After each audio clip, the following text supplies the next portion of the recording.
Okay, let's go. So this is round 5 of my tournament. I played a white game again, and my opponent is quite strong. We both have 50% against good uh, against good opponents. So yeah, this game was very interesting because well, actually, this is the third day. So or the third and final day. So what do I want to say? Oh yeah, in the third day, my opponents tried to get me out of my comfort zone. Because I played it in a specific way, or played the opening in a specific way. My opponents tried to get me out of my comfort zone, but actually, my opponents put me in my comfort zone, which was really funny. I played e4, c5, knight f3, and d6. And as we remember, and last time I looked, or in round 2 I believe, I looked into c3 as well. So I thought, you know what, let's try it myself. It's going to be fun. And my opponent does actually know how to play against it because I didn't, which is also important. You play knight f6 because this pawn is not that easy to defend. You can ignore it because of queen a4 check. But if you ignore it, you need to find a good move. You can't play d4 because then this does work. So, and also you need to defend it in 2 turns because next move will probably be knight c6 or something. So I saw a specific setup once that I thought was probably interesting enough to play here. I played the move bishop d3 defending, with the point of playing bishop c2 at some point and only then playing d4 and castling and stuff. But this is very unharmonious, which is kind of an issue, and it's also kind of slow. But once my position gets going, then it's just unstoppable. So I thought this would be interesting. Knight c6 happened, of course, and here did I look at it at this specifically at this point? I know that in a lot of these lines you play h3 very early on to prevent bishop g4, because this bishop also can't go to f5, and you don't really want to go to e6, so this bishop kind of becomes bad if you don't allow it to trade off with this knight, and maybe even play knight e5. So h3, e5 happened here, which I really did not like, but it's probably decent. Castle, and here my opponent surprised me, and I think it's probably good enough to play. I started thinking that one of us played the game like a complete moron, but it was unclear which one of us was the complete moron in this case. My opponent played g5, boom, on the board, which is just... Where does he... Sorry. Where does the king go?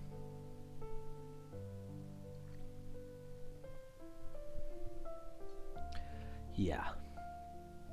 So, I mean, it also attacks here. The king probably goes this way. And my center attack is probably just entirely too slow. I considered taking it, but I didn't like rook g8 and take on h3. It is actually a pawn, because I can play h4 here, and only after h6 I can return. So this pawn is no longer on h3, so you can't take it because of this pin. But I didn't like this. So instead I played knight h2, which prevents g4, which is important. I assumed h5 genuinely, and then I would have played f3. And I think that's probably good for me, or at least decent. My opponent played queen c7, which I didn't like, because it's not really the place for the queen to be.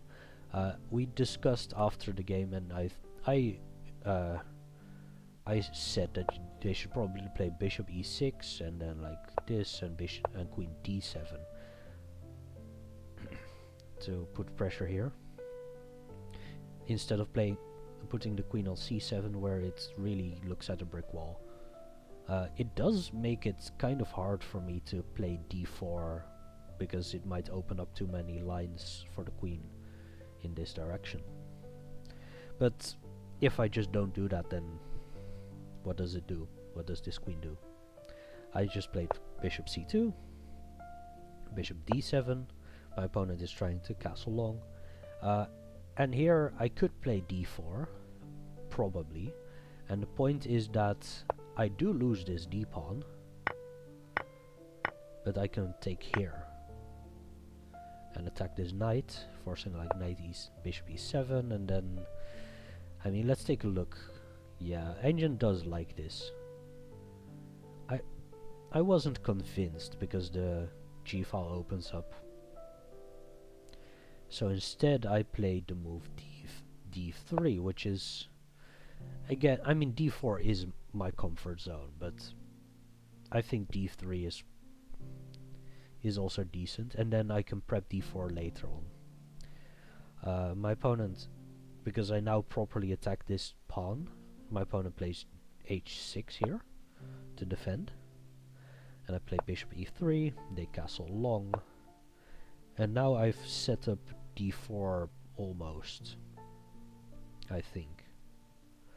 But actually I still didn't want to take, because, or still didn't want to play it, because if they don't take, do I want to take?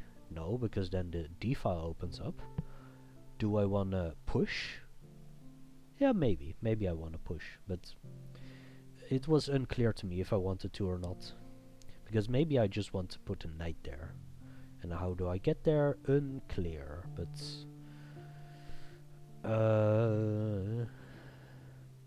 this, oh, that's a route. Moving the bishop, of course, at some point. But yeah, I can also go through here. I moved bishop e3, by the way, because I wasn't sure what direction my knight wanted to go. Maybe it wants to go here, and maybe it wants to go there, and in both cases it can go to c4. But I wasn't sure, so I just delayed the choice by a move, long castle, and I decided in the end to go to d2, because c4 is still quite good, and having the option of going to f3 is useful.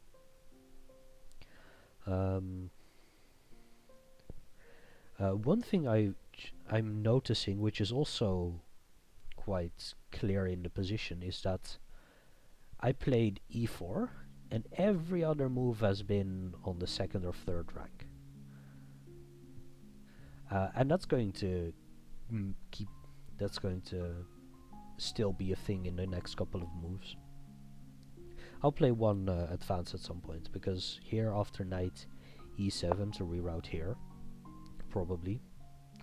I played b4. That's the second move on the fourth rank, and it will be the last one in a while. I mean, I'll get a bit further after a couple of moves, but yeah.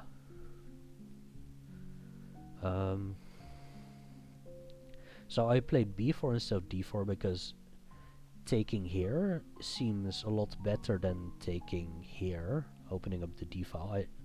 I prefer opening up the b file for my rook. And if they take, then I open up the c file, which is also probably just great for me. Which here you can't really force. You can probably force it, because this pawn will probably be lost regardless, but, you know. My opponent did mention that they considered c4 at some point and just allowing knight takes c4. My opponent played king b8 here, trying to basically get out of this c-file, which is a normal move, of course. And I played bishop b3. And there's a funny thing that's going on here. I'm just attacking a pawn, and it's really annoying to defend. Because, like, if you play bishop e8, you're crying. If you play bishop e6, you're crying. This is absolutely gross. And the other option which my opponent took is rook h7, which is not terrible, but it does allow something else here. I played queen f3, piling on onto the f7 pawn for a second time and attacking the knight. The knight is just undefended, by the way, because these two pawns are here. So there's only one way to save the pawn and the knight, which is knight e to g8, which my opponent chose not to do because that's just sad. That's just sadness right there.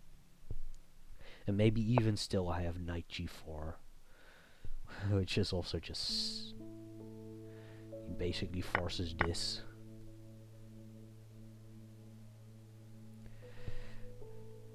Like, yeah, I think this is probably just really terrible. This didn't happen, by the way, but... yeah, plus 1.2. Plus 1. My opponent instead just gave me the pawn. Okay, so queen f3 and gives me the pawn. But they have some compensation with rook f8 and a discovered attack. Actually, didn't I take... sorry, I took c5 in between before taking f7. With the point being that I can now run to c4 without having any issues with d5.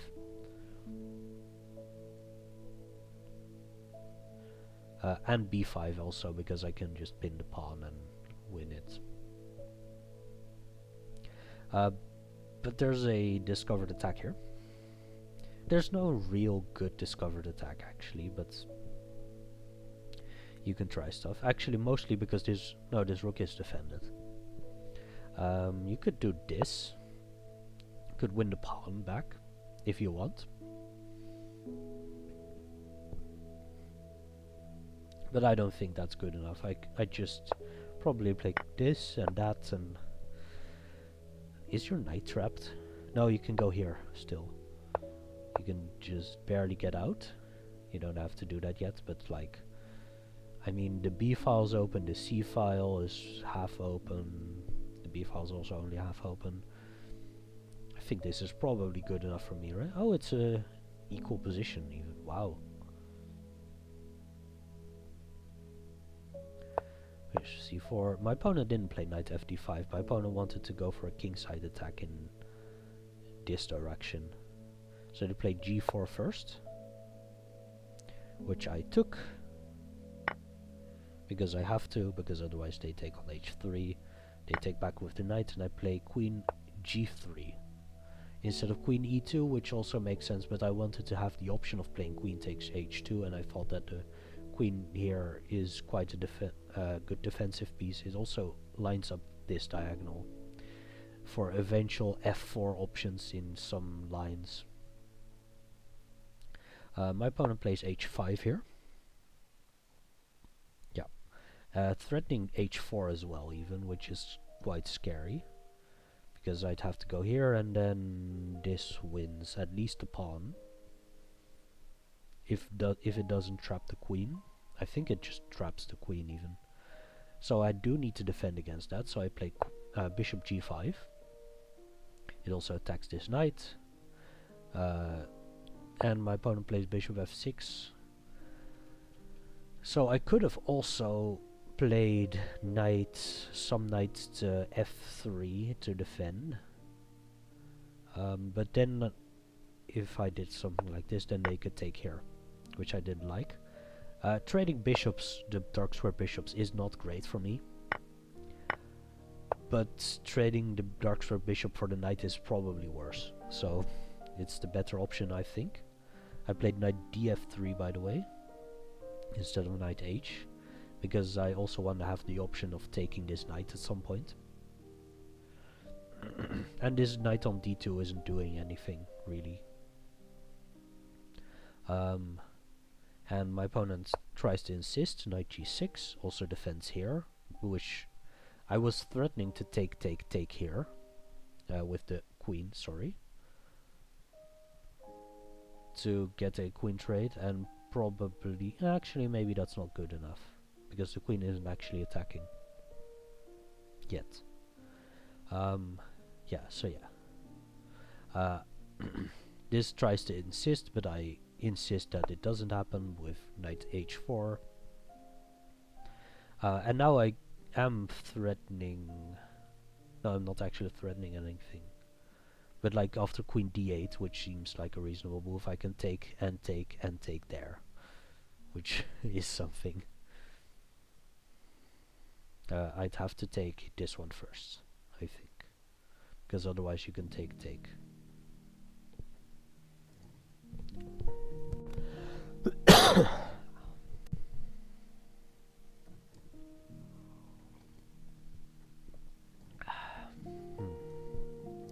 Yeah, knight h4 I think is probably a decent move. Although my opponent does play knight f4 here.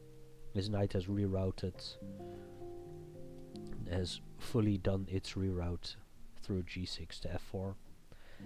And it's threatening to go to e2 as well. My opponent assumed that I would play queen f3 here, which walks into a discovered attack, but I mean, the rook is undefended, so there's no real use. You can play knight d5 again, but win this pawn. Whatever. Instead I played rook a8.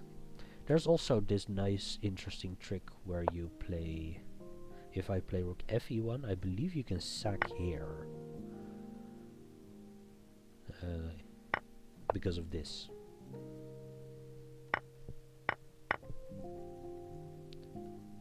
And like the attack continues and you take here and stuff goes on. But maybe that's too much material. But definitely this is going to be a possibility next move after rook g7. Except that this is a blunder, because his rook is undefended. So f3 wins a piece. It's not that easy still, but you know, a piece is a piece. Rook h6 I think is suboptimal, but it's a move. And I take. They take with the bishop. I take it again, and they take with the rook, and I play queen h2. They can't take with the rook immediately, and they don't want to take with the pawn because that blocks the g file, which is their line of attack. And this is really actually kind of scary.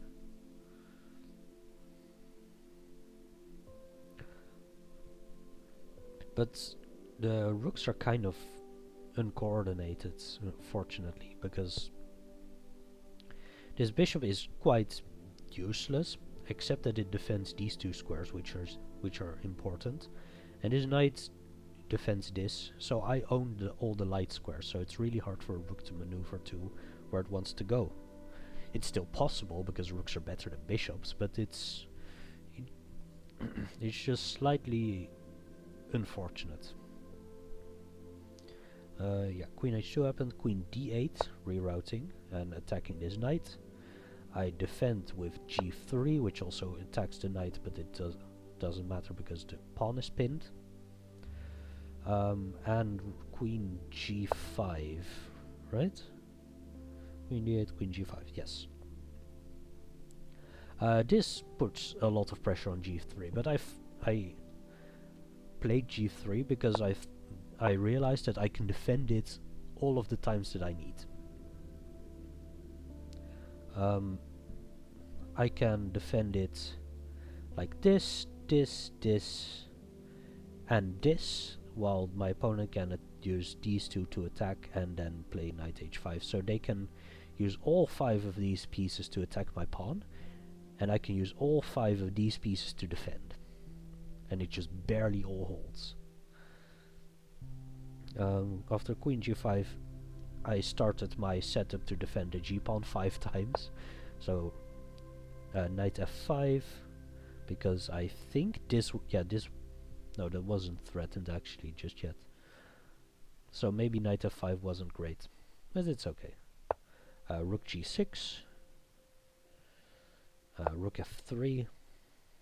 Sorry, not rook g6. I thought that they would play rook g6, but apparently they didn't. Rook h7 happened here, and this rook can go here, but it can't go here or here. Note that I own the g8 square, which is actually quite important. I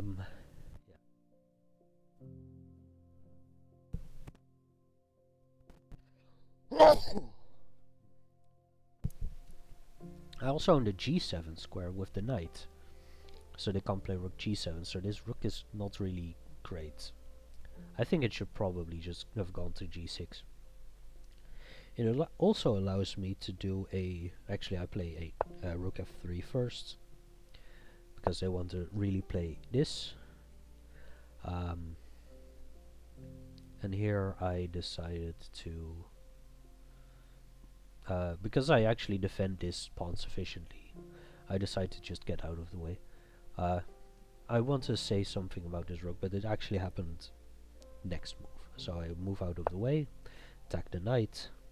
Yeah, because I actually also need the knight to be gone. Knight h5, right? No, knight g6. I would have assumed knight g5, but knight h5, but knight g6 happens here. Probably trying to threaten this, but that doesn't actually work because the rook is unprotected. But this allows me to play bishop e6, which is just... This is just terrible for my opponent. The rook gets trapped. I get a lot of discovered attacks. And... yeah. I also get this discovered attack at the same time, which can be relevant because my opponent plays knight f8, trying to defend this. But I get this discovered and this discovered attack by moving the knight. So all I need the knight to do is defend the bishop. So I played knight d4, which I thought was quite pretty. Rook h8. Because you really can't do anything, because if you take here, then there's a bit of an issue in I defend this and that, and game's just over. Because this was checkmate after take. So yeah, game's over there. My opponent played rook h8, sorry. And I just take the rook.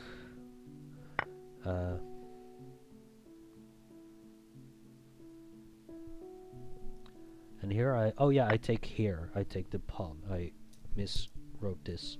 We're in time trouble, but I should still write stuff properly. I also missed a move, which I in the end had to add, which, well, yeah, now that's perfect. Or yeah, now I have all the moves once. I took h4.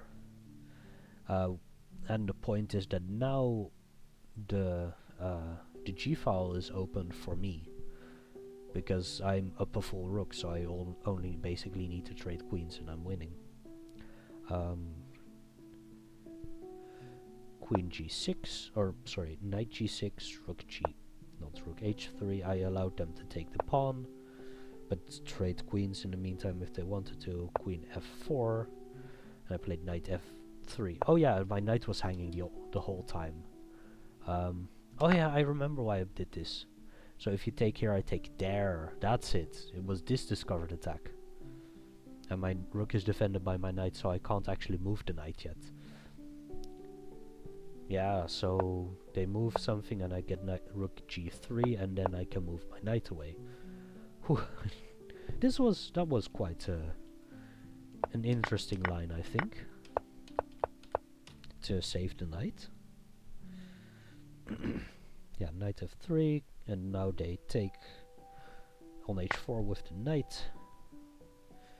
This is pinned, so I can't do anything with it. Queen f2 trying to unpin, but rook f8 pins again. And here I unpin. I actually don't unpin, but I kind of do. I play king e. Oh, this just needs to be defended a third time, so I play king e2. And then my rook can start doing stuff, and all of this is defended, so I'm fine. My opponent does try queen f7, trying to infiltrate like this. But I play c4, which I think is also quite a pretty move. Wait, is this a analysis bar? No, right? Nope. Right? No. c4. Yeah. And now queen h5, trying to pin again, but rook h1 pins the knight. Rook f4, and here I unleash the game-winning rook takes h4, and this discovered attack winning the rook back. King c7, and I take here, and like in a couple of moves, my opponent resigns here. So I'm on a 3-game win streak right now, and I'm positive after going 0 for 2 in the first 2 rounds, which is really good actually. I'm quite proud of what I've done. And my opponents were all higher rated than me, except for round 3. But yeah, let's look at it, because I really want to see if g5 is a thing. h3 here, yeah, told you. But bishop d3 is also an option. Now h3, yes. Apparently g5 is a move. And rook g8. But queen c7 is not. Makes sense.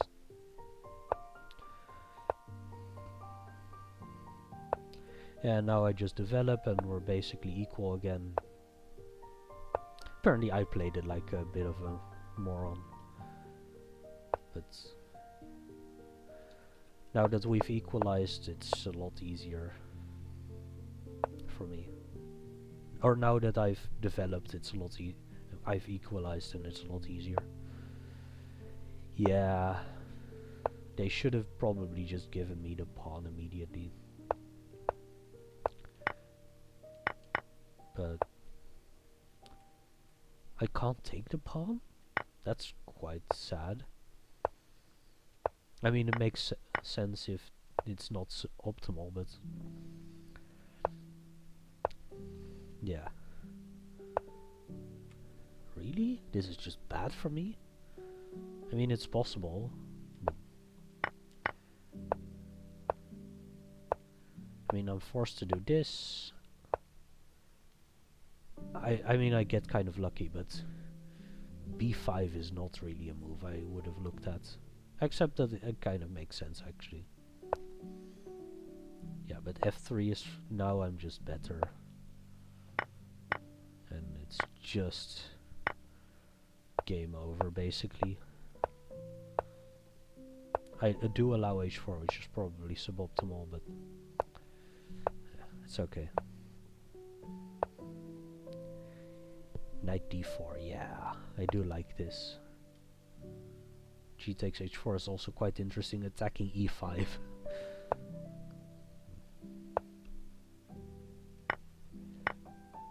But yeah, this is just...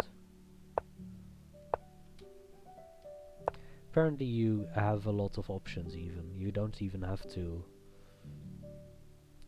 save the knights immediately. Queen f2, just...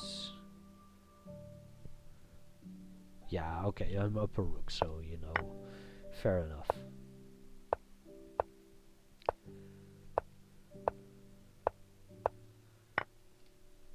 Rook h8 first is also great, but this is sufficient.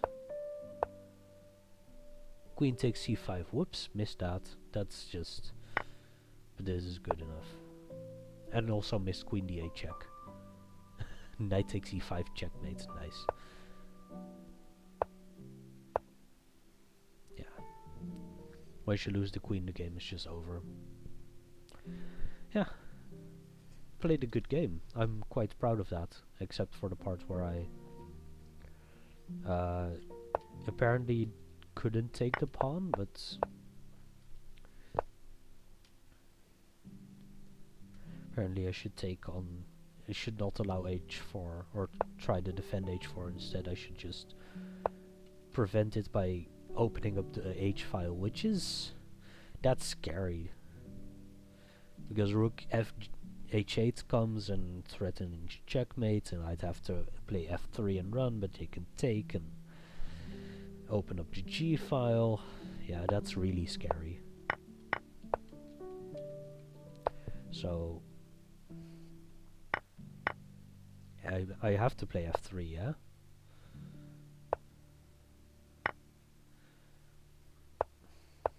But this is very scary. Maybe it's still fine. Run to e2 and to... You don't want to have to do this. Run to d1 and play a4 to prevent bishop a4. Yeah, no. That's rough. Fortunately I won though. And I'll do the last one as well, because I have some time, I think. Yeah, see you soon.